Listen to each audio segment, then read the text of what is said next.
correct the punctuation of this script, she said. You work here as a janitor. Ha, must be tough being poor. Those condescending words came from Cindy, my brother's wife. Even after not seeing each other for a while, she said this with a snide laugh. For a while now, I've been aware that she doesn't hold me in high regard. I had hoped we drifted apart enough that I'd never have to encounter her again. How mistaken I was. But this time, I refused to yield. The mere fact of her presence here, well, you'll soon understand.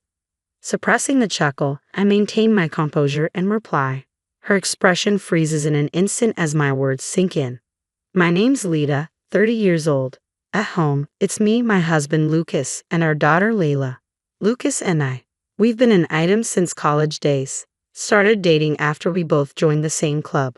4 years into dating, we tied the knot when I hit 26. Next thing we knew, we welcomed Layla into our lives, smooth sailing all through the pregnancy. 3 years on, she's thriving, not a single health hiccup in sight. Sadly, Lucas' folks aren't around anymore to witness her growth. But my parents? They're pouring all their love onto her, making up for the missing grandparents. Our condo sits just a 10-minute drive away from my childhood abode. Originally, Lucas and I were slated to remain there. My parents had hoped we'd stay under the same roof after tying the knot. Life was serene dwelling with my gentle husband and affectionate parents. However, that tranquility was shattered about 6 months into our union. Enter my brother Cedric, along with his wife. I hadn't laid eyes on him in nearly 5 years. Cedric had severed ties with our parents, dropped out of college, and vanished from home.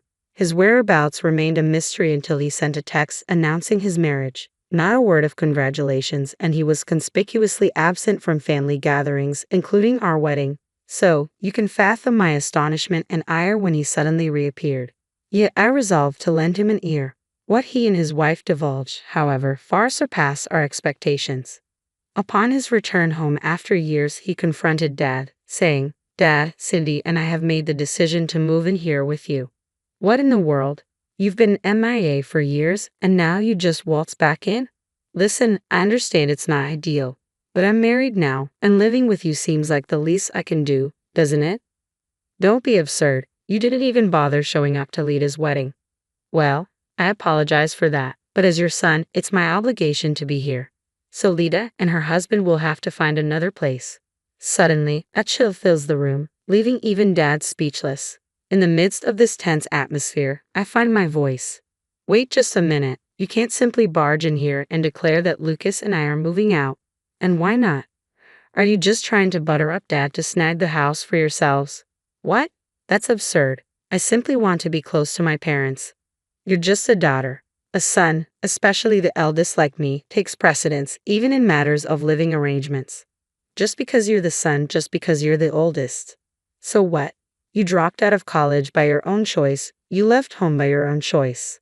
I can't tolerate this nonsense any longer. Just leave.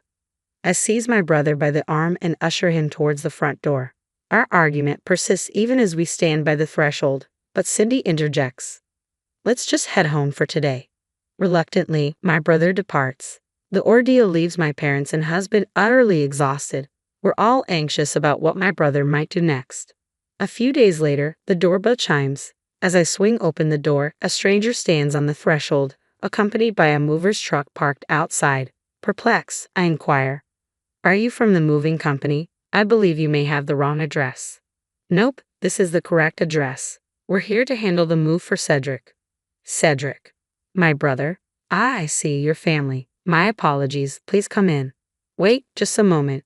The mover signals his crew, and soon several men begin ferrying boxes into our house. I had no inkling about my brother's move, not a single word.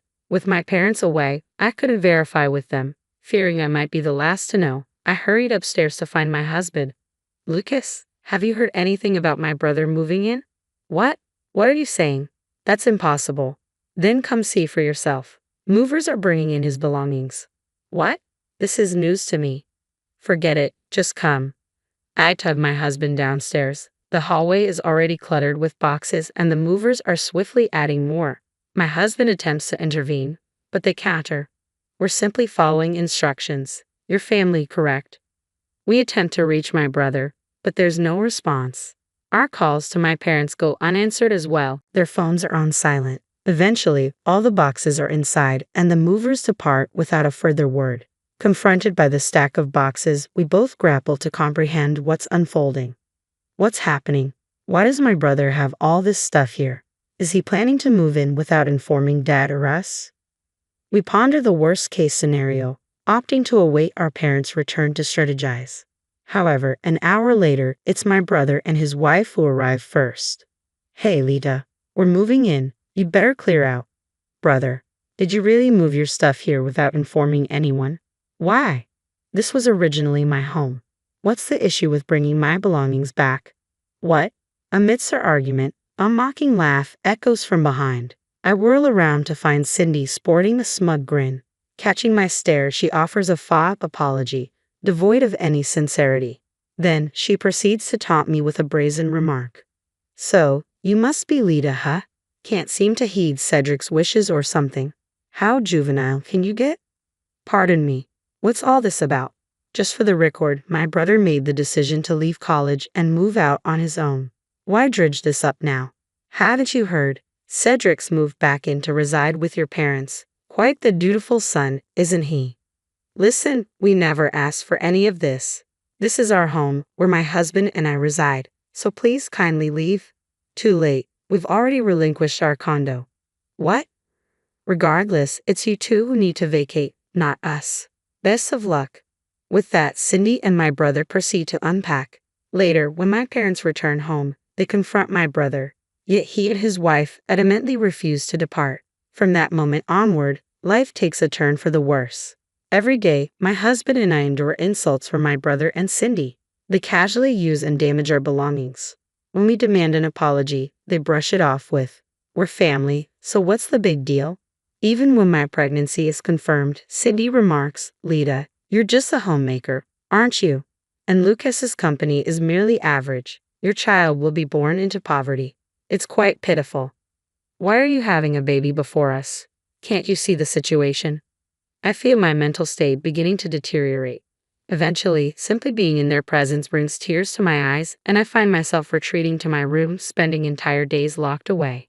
Witnessing this, my parents suggest to my husband that we consider parting ways. If anything were to happen to our unborn child, it would be too late. It seems my parents convinced my husband to swiftly find a new place for us to live away from their home. Without delay, he secures a new residence, and we relocate. Life suddenly becomes serene as if the past were a distant fabrication. While the initial period post-move feels uncertain, with my husband's unwavering support, I manage to navigate through. I remove my brother's contact from my phone and implore my parents not to disclose our address to him and Cindy. Gradually, my parents begin visiting us frequently, seemingly disregarding my brother and Cindy at the family abode. They inquire about the living expenses and rent they'll be covering for us. When my brother and Cindy refuse to contribute, my parents start discarding their belongings into the yard. Unable to endure such treatment, they eventually relocate. Nearly 3 years have passed, and I haven't laid eyes on them. Though we toyed with the idea of moving back in with my parents, the uncertainty of my brother's return kept us from considering it seriously.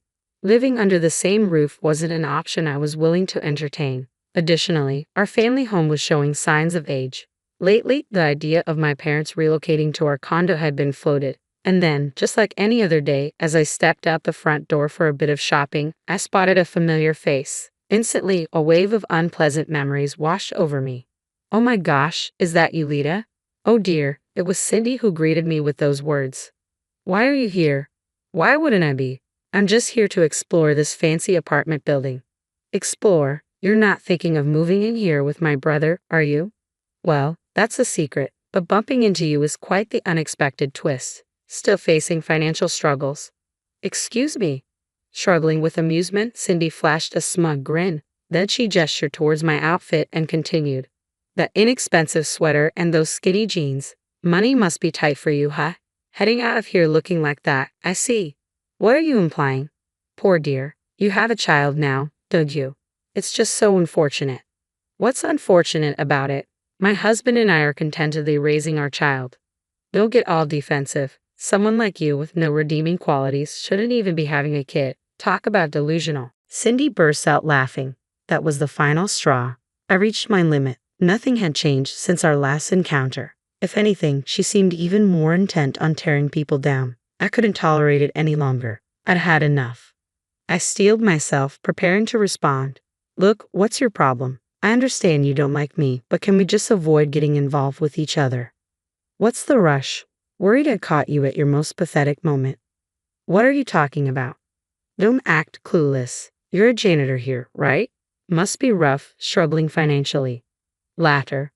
As it turned out, she mistook me for a janitor, not a resident. It was an understandable error. The high-end apartment building I resided in was so luxurious that it seemed improbable we could afford it solely on my husband's income. Cindy, aware of my husband's workplace, presumed our financial constraints. With a contemptuous tone, she pressed on. It's absurd. You're resorting to working as a janitor just to be near this place. You must be truly desperate. Laughter. Lita, can you stop jumping to conclusions? I'm not the janitor. Oh, lighten up. How about this? I'll keep quiet about seeing you here to Cedric. But in return, starting today, you'll be my servant. You'll do whatever I say. Got it. She's assuming I'm the janitor in this upscale apartment building and making a childish demand. I've reached my limit. It's time to bring her back to reality. Excuse me, what exactly are you misunderstanding? This is my residence.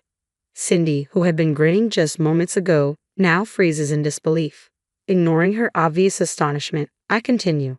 Allow me to clarify. This is the place where I reside, and it's owned by my husband. Wait, what are you saying? Ignoring her shock, I press on. This luxury apartment was initially among the properties owned by my husband's parents. Now, it's passed on to my husband, who manages it through a real estate agent. The reason my husband swiftly found us a new home is because he owns this place. It was inherited from his parents and was originally designated for renting out.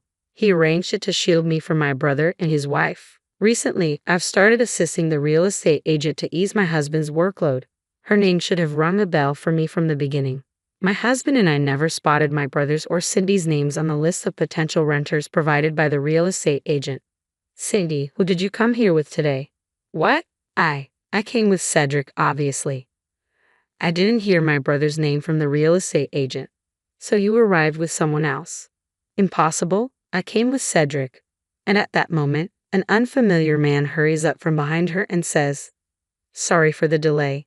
He drapes his arm around Cindy's waist and plants an affectionate kiss on her cheek. In that instant, the pieces fall into place for me. Cindy too senses that I've caught on, hastily distancing herself from the man. I ain't sure he can hear me as I speak up. Cindy, are you certain it's appropriate to be in this situation? Engaging in such gallivanting as a housewife. You might exhaust my brother, you know. Hey, what are you implying? Oh, what do we have here? A married woman out on a date with another man? Or is he simply a friend? I need to inform my brother. Please just stop. Her plea is desperate, tears glistening in her eyes. But I can't hold back any longer. Addressing her firmly, I ignore her silent pleas, determined not to let any more unwarranted remarks slip. You've got some nerve, don't you? Bringing misery, pushing people to their breaking point. And you haven't changed at all. And now, you're cheating. You've hit rock bottom. Wait, Lita, please. Enough. Because of you and my brother, I've endured so much. How dare you ridicule others without a hint of remorse? I'll never forgive either of you. You'll feel the agony I've endured, and then some. At my words, she crumples to the ground, sobbing uncontrollably. And just like that, Cindy's affair is exposed. Upon my report to my brother, it's revealed she was also concealing her existing marriage, and had been urging her lover to purchase this upscale apartment for her. Caught in the act, Cindy finds herself sued for marriage fraud by her lover. Shockingly, my brother is also discovered to be having an affair with a coworker. His infidelity is unveiled around the same time at his workplace, resulting in his demotion to a provincial office. Cindy purportedly follows him, yet they both continue to blame each other for their misfortunes.